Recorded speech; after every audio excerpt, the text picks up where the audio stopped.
What is going on, guys? You're watching a light and cool video from Lightning Splash. For today, I'm going to be showing you guys how I make my videos, and that is why I'm in my desktop, which is looking but anyways, I'm going to be showing you guys how I make my videos. So yeah, so for this video I recorded a test video, and this is like the test video and the test video's audio, because I told you guys I record with an external microphone, which is actually quite a big pain in the butt because my laptop's microphone sucks. But other than that, I used Fraps to make record this video, and the video that you're seeing right now, this tutorial, I'm actually using Camtasia Studio 8, which is freaking awesome. I would definitely recommend you guys.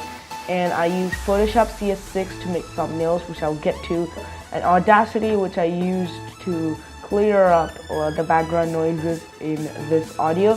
Although when I do that, it does take out some of my voice as well, like it reduces the volume of my voice, and I'll show you guys how I manage that as well. And then we have WhatsApp, because lol, I want to chat with my friends. And then we have Balabolka, which I use to make the audio of the troll in Troll vs. Slimy Boy. And this is like the previous video's thumbnail, which I just keep for my outro, you know, for the previous video section. And other than that, I don't have anything else to say, so let's just get to the editing part. So once I record with Fraps or Camtasia, first things first, I open up Sony Vegas, quick file, and I open up my intro, click OK, and I click yes, and then as you can see, it will import in my intro.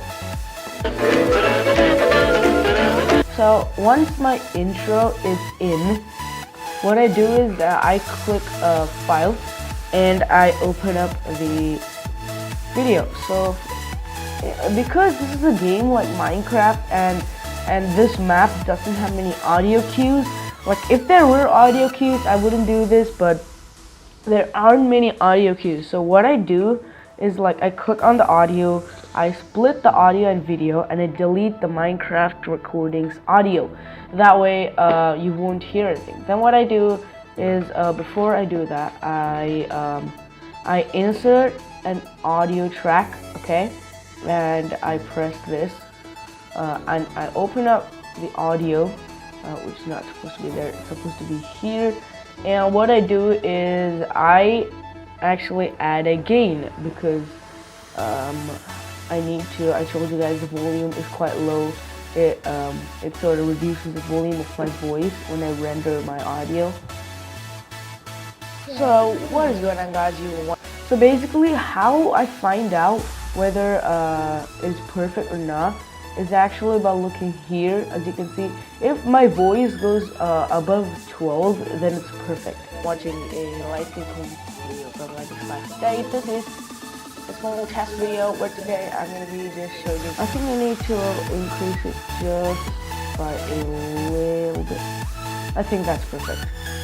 So guys, I don't know, I'm just going to be messing around. So there we go. Once I amplify the audio to the size that I want, next thing I do is that I cut out the funny parts.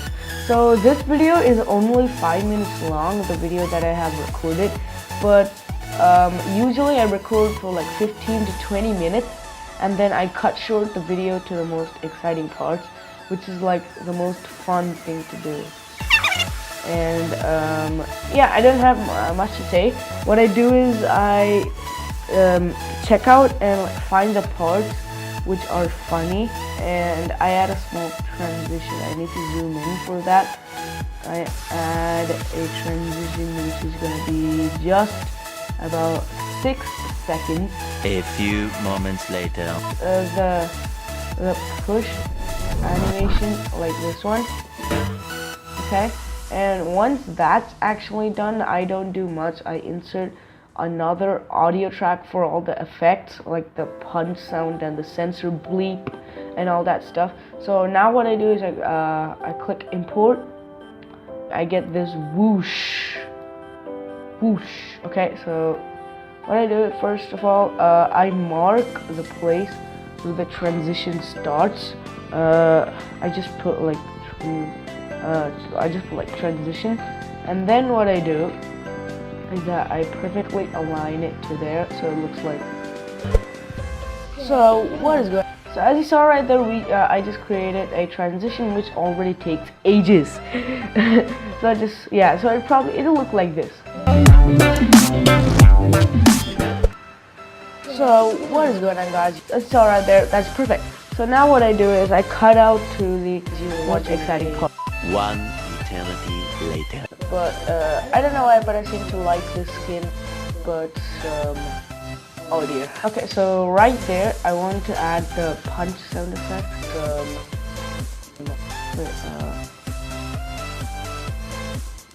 Okay, so it's here that I hit. Oh wait.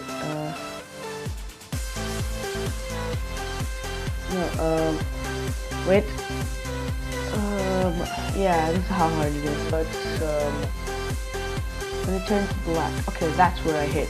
So now what I do is I open up the audio file called punch sound effect. Where is that? Here it is. Punch sound effect. I zoom in. Let me just find the correct place. Yeah. Wait a second. Audio. No, it's not perfectly aligned. So what I do is.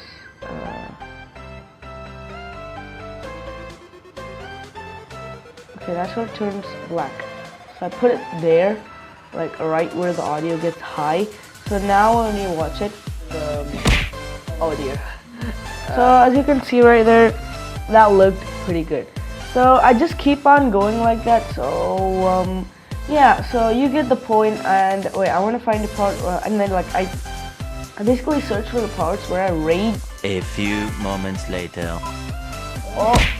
No! Okay, and when I say no, you know, I want to have like, I think this is the part where I say it. No! Yeah, that's where. So what I do is I press S and I split the clips, okay? And then I want to add a shake. So what I do is I zoom in the first keyframe of where I say now, and then I go to the third keyframe, rotate it a little. No, I want to add the shake. So I drag it to there, for another keyframe, drag it to there, for another keyframe, drag it to here, for another keyframe, and it just takes some time. I'll see you guys in a sec.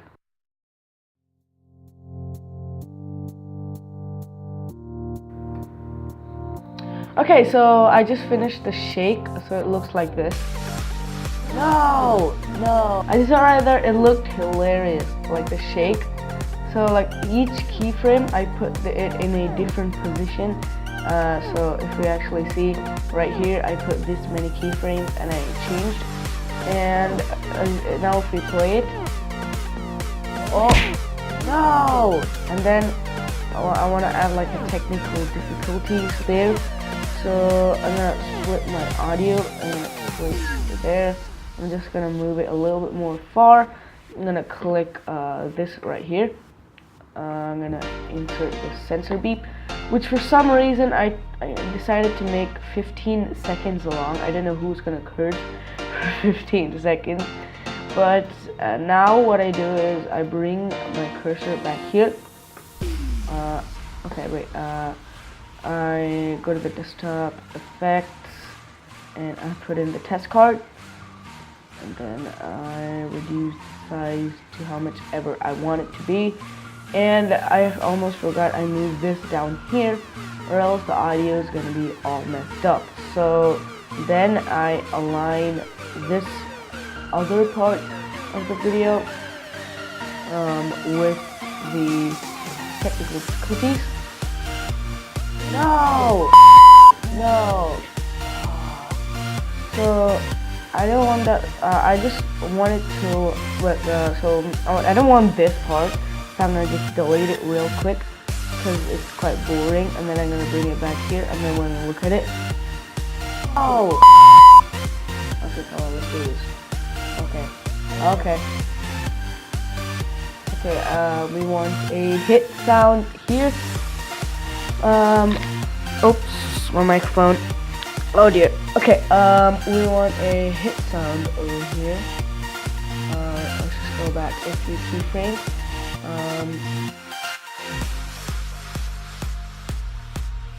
Okay, this is where I want the so I'm gonna click on the video because I don't want to split the audio. S to the next one, to the next one, to the next one. Okay, so then I zoom in and I click on this button again. I zoom in a little bit in this one. I zoom in a little bit more in this one, and then I zoom in a crap ton, and the third one so it looks like this. Oh no, dang it. So you get the point. Basically I apply all the stuff that I just did to the entire video. I make it a little bit more funny. I don't want to do the whole thing because this video is getting too long. And after that, what I do is I just go to the first frame where my skin is shown, or I go to the third person mode and I want to take a screenshot. I'll save it to my desktop as screenshot. So we have a screenshot here now. So then what I do is I set the video to render, but now I don't want to. I open up Photoshop, click new, I set it to 1920 by 1080, which will create like this. And then I take the paint bucket tool, add a color to it, click file, place, and then I place the screenshot. There we go. Clear screenshot. A few moments. Rough. So what I do is I take the eraser tool and give me a sec. I basically erase them, but I don't know why it's not happening. Oh, okay, I know what. Okay, so I take the eraser tool and oh dear, I did not mean to do that. I take the eraser tool and I erase it very carefully so that I don't make any mistakes. I don't want to make any mistakes because that will be terrible. And then just this part as well. And there we go. Then I zoom back out and then I press Ctrl T, move them to the center, increase the size. Oops, Control Z. I did that by mistake. Increase the size very sharply, and then I add in some text. Let me add the text tool. Okay, blah. I have this Minecraft font as well, which is so helpful, and I put some more text here, and I just position the text. And yeah, that's all I do. That's how I make my videos. I hope you enjoyed. And yeah, I don't have much to say, but I hope you enjoyed. Hope this is what you wanted. And yeah, peace.